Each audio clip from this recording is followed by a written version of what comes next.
Hey, welcome to the Spaghetti Junction podcast. My name is Bruce, My name's Gareth. and we talk about things we just don't know where they're gonna go. We don't indeed. Um, No, we don't.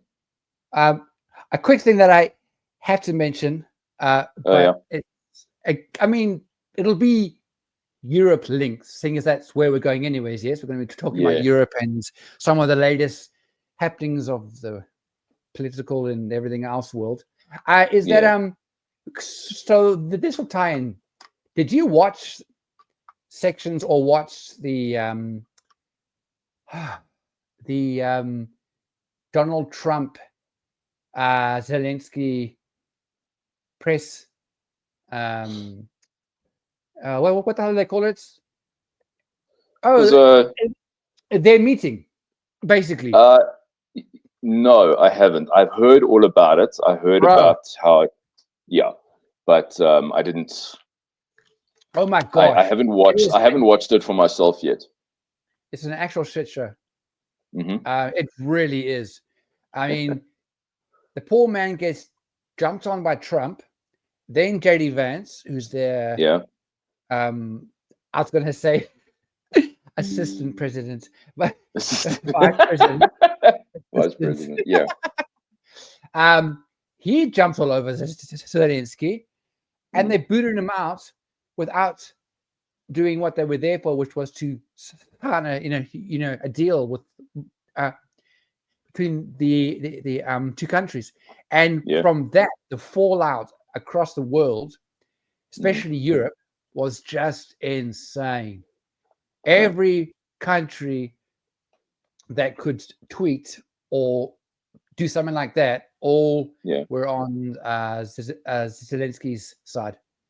Okay. Because Trump, All right. it was as if I mean, it felt like he was in school just being bullied by these two oversized guys who have deep-seated, you know, issues about life and not just venting it on one poor person. One of the press people asked him, why do you always wear your I can't remember the wording it was, but basically asking him why wasn't he dressed smart? Why doesn't Oh he, yeah, because he was wearing a tracksuit. yeah, but it's actually more than a tracksuit. It's some link to the army fatigues, Right. which Okay. is why he wears it. He's worn that I don't know for how long, years. I Pretty think much ever every time since you the see him. war went on, every time you see him, he's always wearing Mm. that because he wants Hmm. to be seen as one of the people, which I Right. think Right. Right. Right. Right. is actually pretty cool. Okay. Pretty cool. Yeah. Honestly,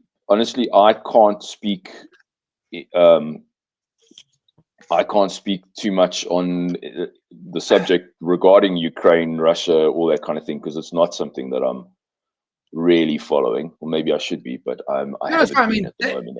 And yeah, that's really but not what everyone's talking we're about talking this. about. But Everyone is talking about this big thing that happened with him, and so oh I'll yeah, I'll have to watch it. I'll have to watch it at some stage just to just to oh pull it's myself cringe, in. dude. It's cringe. Like I literally want to get inside there and slap them. It's just it's very cringe. It really Yeah, is. And yeah. then somehow a reporter from some random little news outlet in Russia Hmm. somehow managed to get somehow managed to Mm, get into the White House somehow and was in yeah. the press conference there somehow. And then he was escorted out when they realized he wasn't meant to be there. It's like, how does someone from a Russian? Nah, they don't let people in by mistake. Yeah. This is not this is not KFC. You know what I mean? This is the White House. Yeah. You just don't. Oh no, we don't know how we got in. Whatever. I don't know. Anyways, so that's the fun. And then the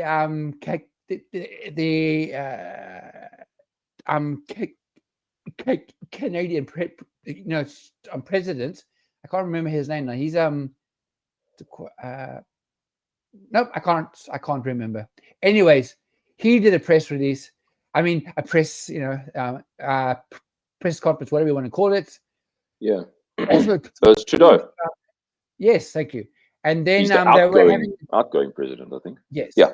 Anyways, he didn't say Mr. President, and he said, and Donald, we need to talk. I was like, I just love that. It's the first name now. It's like, I will not give you the respect of calling you Mr. President or Mr. Trump. It's like, Donald, just stop being a bully.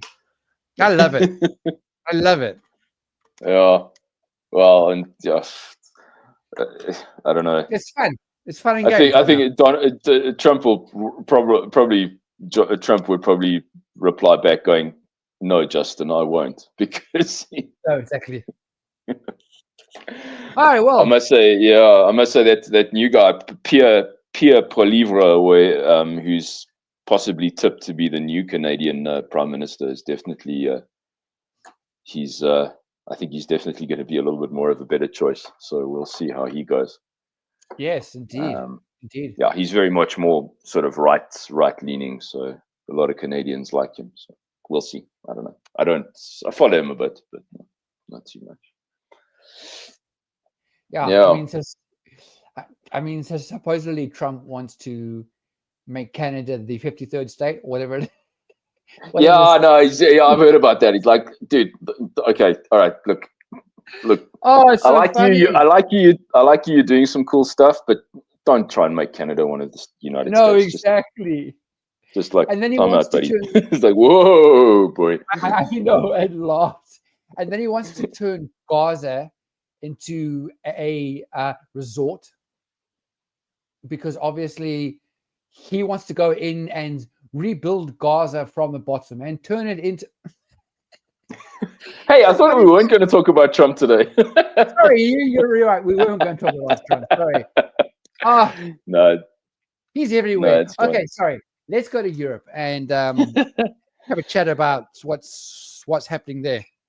Yeah, so I think so for a couple of years now we have seen sorry to mention America one more time, but because of the flip politically in America now, we're seeing even more European countries starting to move more towards a right conservative leaning government.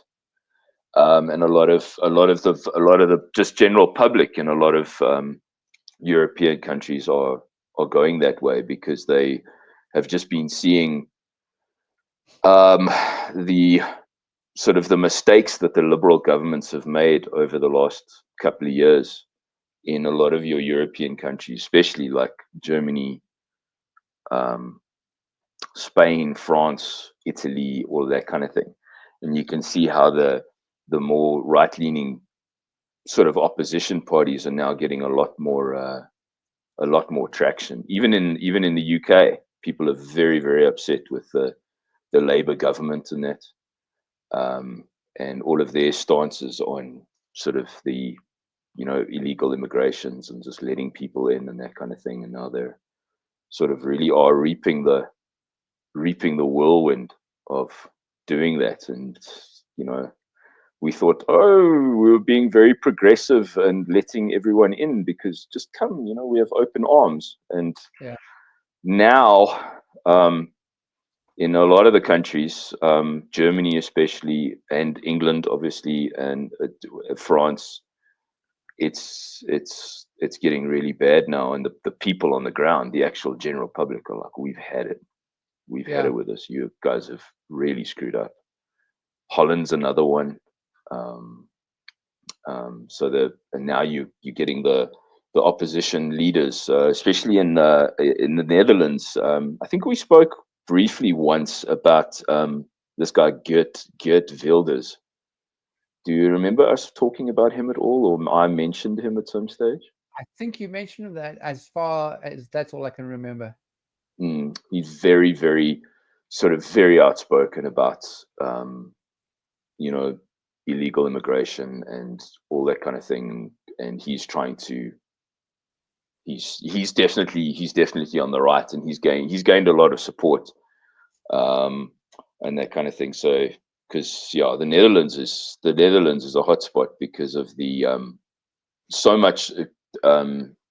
I forget what the one port in the Netherlands is called, but that brings in a lot of goods that go to the rest of Europe come through this one port in the Netherlands, and now what we're seeing is that there are we might start seeing more European countries actually electing to vote to hold elections to see if people want to leave the European Union, and that's a big deal. Oh yeah, it's huge. It's going to be huge, and because I think people are moving away from this thing of like, no, we just want to be a country on our own. Why do we have to do what other countries tell us, or why must we take on? I think there's a thing there. Yeah, I think the one big thing at the moment is that so far France and Germany, there's a push in to create what they call a European Union bond to raise about 500 billion euros just to boost the European economy. 500 billion. Yeah, 500 billion euros. It's like what? Yeah. because even these first world countries, economies everywhere are struggling. It's bad. It's not good. And then you have countries. Then you have 4 different countries who are opposed, and they call them the Frugal Four. So Netherlands, Austria, Denmark, and Sweden. Okay. They're kind of fighting against it because some of it is taking on. It's sort of sharing debt. So like every country incurs debt, and so all the countries, they want the countries in the European Union to go, okay, cool, let's spread the debt out so that all the countries help to pay back the debt. And these countries are going, no, it's your debt. Why must we help you pay it? Kind of vibe. Sure. So that's one of those things. So I think the next couple of years are going to be very interesting because the European, just that the whole EU is not all it's cracked up to be. And Britain did it. I mean, we had Brexit when Britain said, listen, we're not going to be part of the European Union. I think it is Starmer, the current Prime Minister. I think he wants to get them back into the European Union, but people are fighting that because they want Britain to be that independent state again, which has been like that. So yeah. What else was I going to say about that?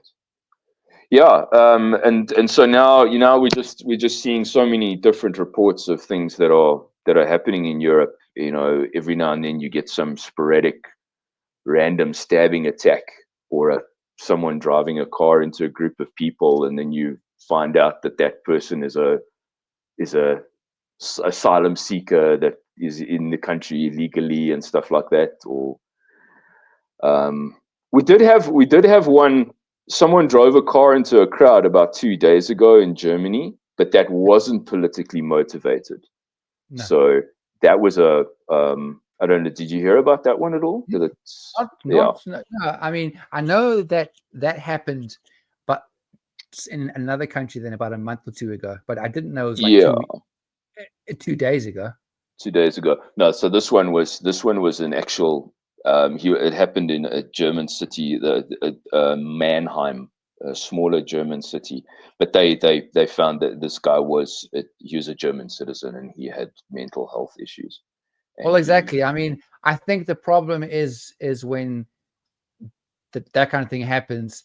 Some people are the quickest, especially in America, to say, "Oh, it must be an illegal person here. It must be an asylum seeker. It must be," because they hold on to that going on. Well, to use that as fuel to the fire, that we do not want any refugees. We don't want any asylum seekers. We don't want any, because they're the people who come in and kill our people. Yeah. That's So yeah, one of the mantras which is used. yeah. But I think it's happened like over the last couple of years. It's happened so often that I'm not surprised that is the first sort of thought that people have. But then they have to, go, okay, cool, all right, maybe this one wasn't or whatever like that. So, but it has.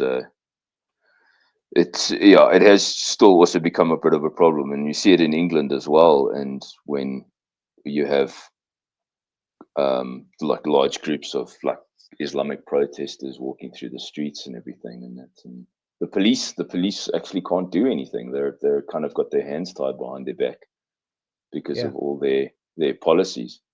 Yeah. The German police are not have now decided not to take any. Yeah, they're standing up. Hey, like you don't mess with the German police. If they see you causing trouble on the streets, I'm seeing quite a few videos now. It's like, oh, okay, they've actually grown some teeth, and making sure that they keep law and order, which is what they're supposed to do. So. The one country that I think is almost like a bit of a shining light in Europe at the moment is Poland. With regards to I was actually going to mention Poland, but yeah, yes. because of their very, I mean, they've I think they're probably the strongest country in Europe at the moment with regards to their closed border policy. So they haven't been letting. That's where the problem is, though, because it's gotten to a point where the European Commission can actually launch legal action over them. Yeah.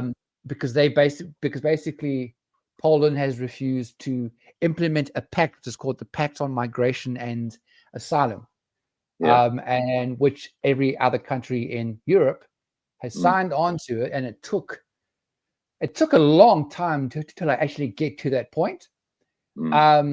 And I'll tell you here, the pacts. I'm just having a quick read of it. Oh yes, here we go. The pact's central pillar is a novel mechanism of mandatory solidarity. It's called, that will give governments 3 different options: relocate a certain number of asylum seekers, pay a financial contribution, or provide operational support such as personnel and equipment. Relocations need to reach 30,000 per year. Financial contributions need to be around about 600 million. And pretty much from the start, Poland basically. Oh, interesting enough, in the beginning was Poland with Hungary. I don't know Hungary now if they've backtracked, but they basically, opposed it, and they claimed that it would force them to take in migrants against their will. Yep, so absolutely. it opens up a lot of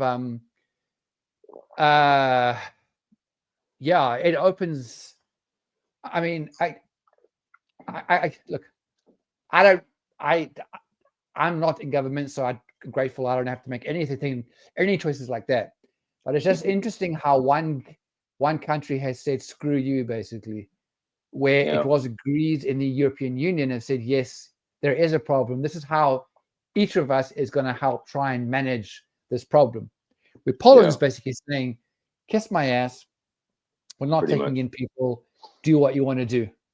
And that's now caused a bit of a stir in the European Commission, and they can actually do legal things against them. But I mean, that will take a very long time. Yeah.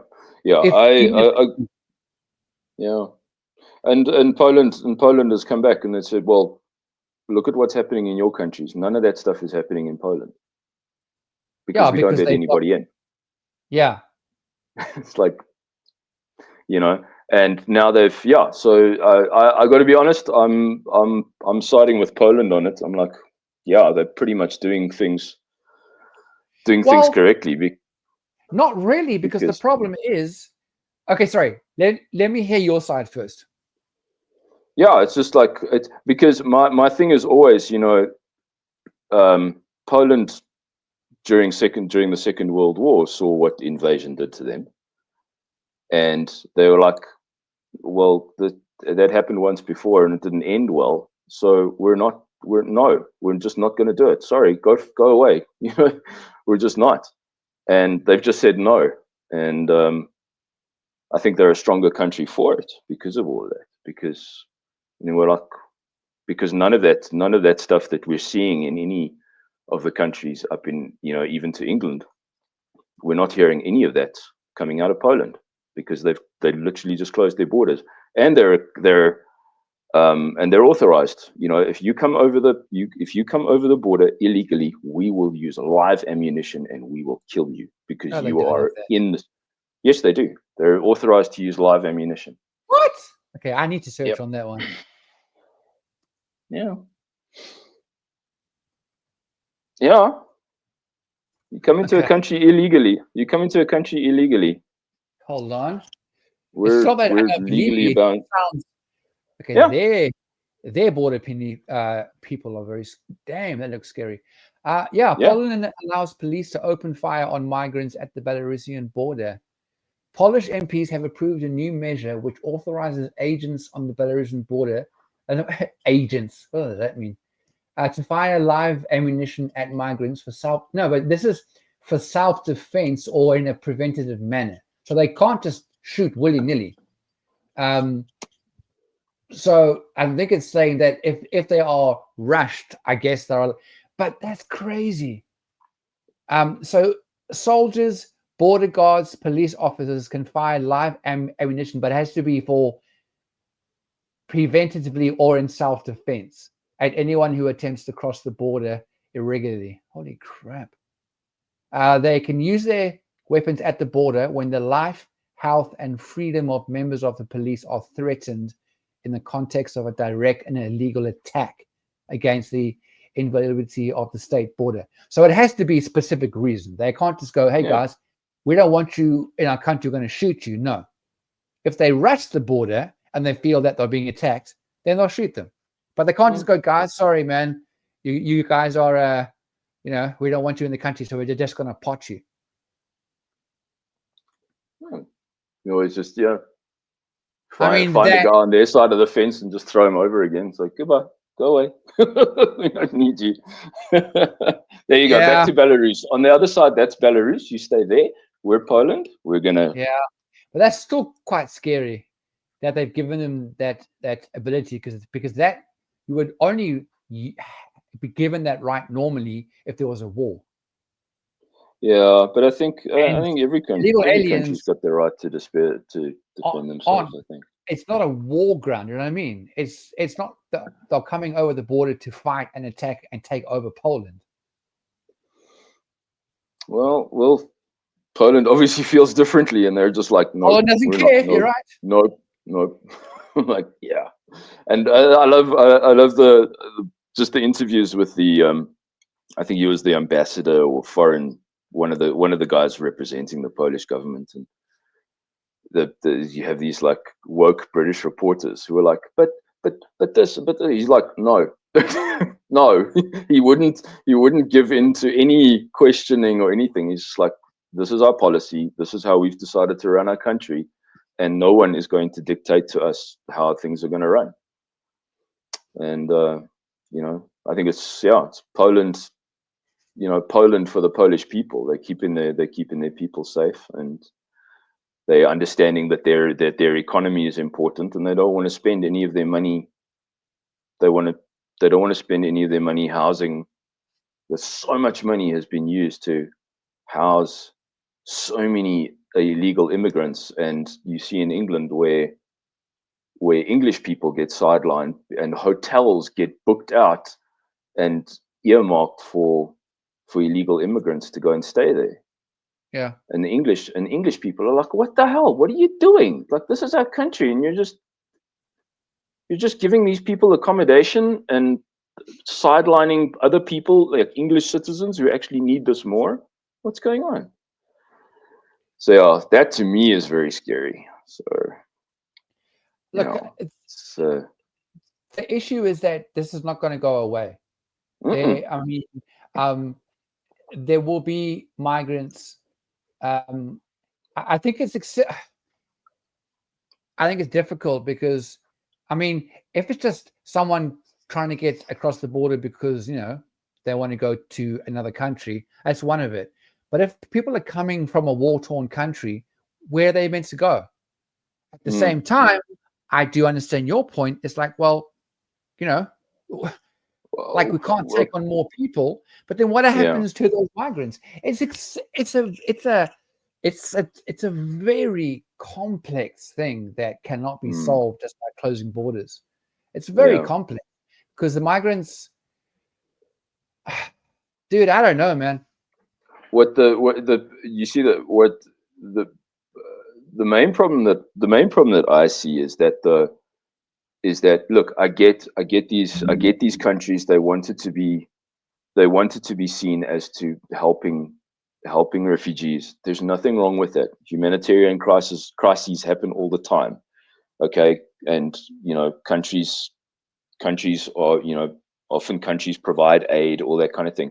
The problem is it just seemed like it was like a completely open border policy without going, wait a minute, let's just, okay, fine, let's help these people, but let's do it in a way where we don't just get completely overrun.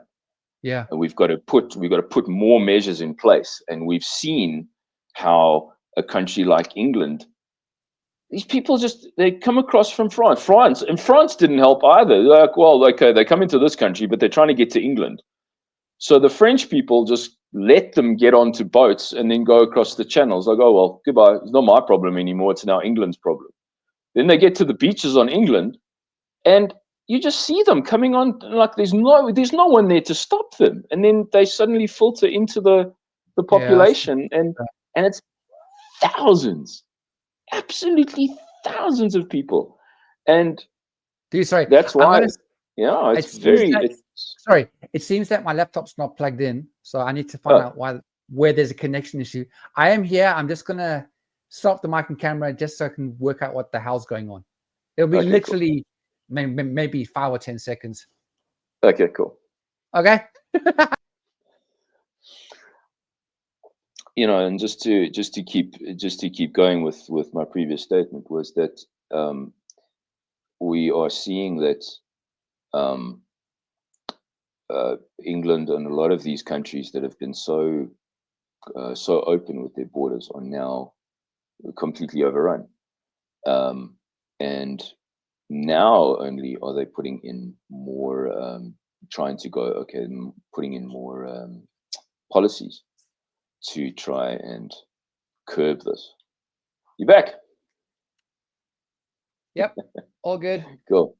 Okay. So yeah. So what I was just saying now is that you know, the countries are now realizing, oh flip, you know, we think this is a problem and we need to start doing something. And it's, for a lot of these countries, I think it's going to be a little too little too late. And those illegal immigrants who are now in the country are not going to go anywhere, and it's going to be so difficult to find all of them. So, you know, we'll see how we go. I think they're saying that about 10 years ago already, they were saying it's only going to be a couple of decades, and England will actually be pretty much an Islamic state in a couple of decades' time, because of the amount of Muslim immigrants that have now come into the country, legally and illegally. You know, the population has skyrocketed. I think I said this to you a while back. Only 30% of people who live in London are actually native Englanders.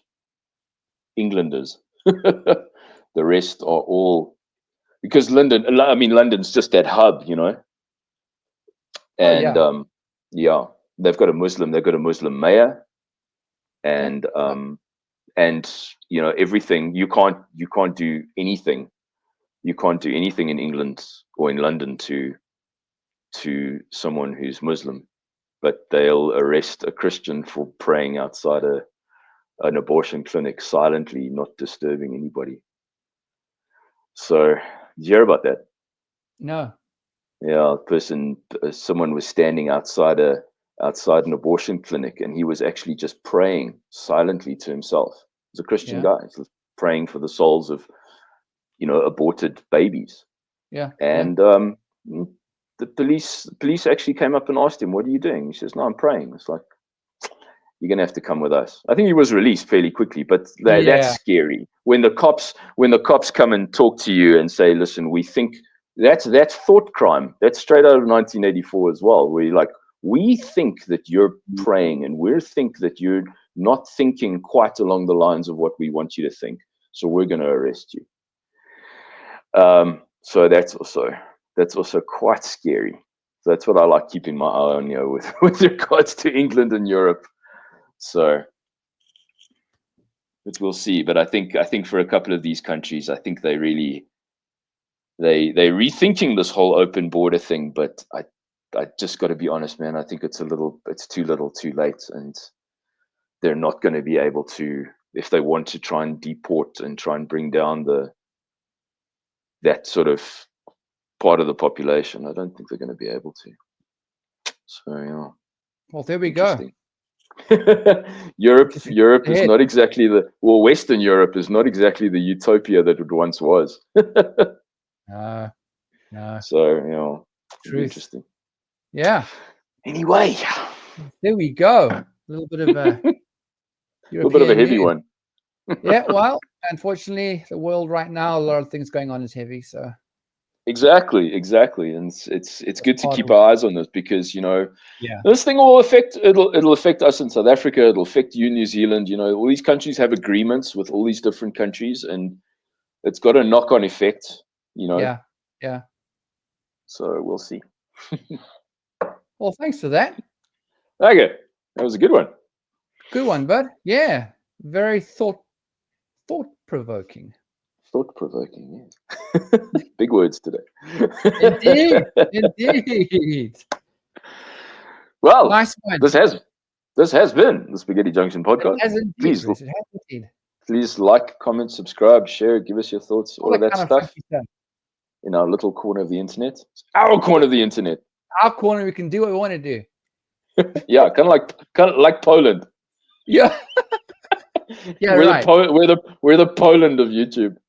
I don't know if that's good or not, but okay, we'll go. Yeah, I know. We'll see. We haven't done it. We're still on, so we haven't said anything that. I think we got a warning once. Didn't we get a warning once for something stupid? I can't remember what it was, but it was dumb. And we hurt someone's feelings or something. Oh, it was a warning. It was a thing about can't remember. Being happy. Or we had a tap an episode. Oh, the happiness one. The happiness episode. And we YouTube. Yeah, YouTube didn't want us to be happy. They said to some.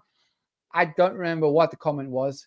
It's somewhere on our system, but it was on the one about being happy, and they did not like something that we said. I don't even know what it was. It was weird. That's funny. Yeah, YouTube does not want us to be happy.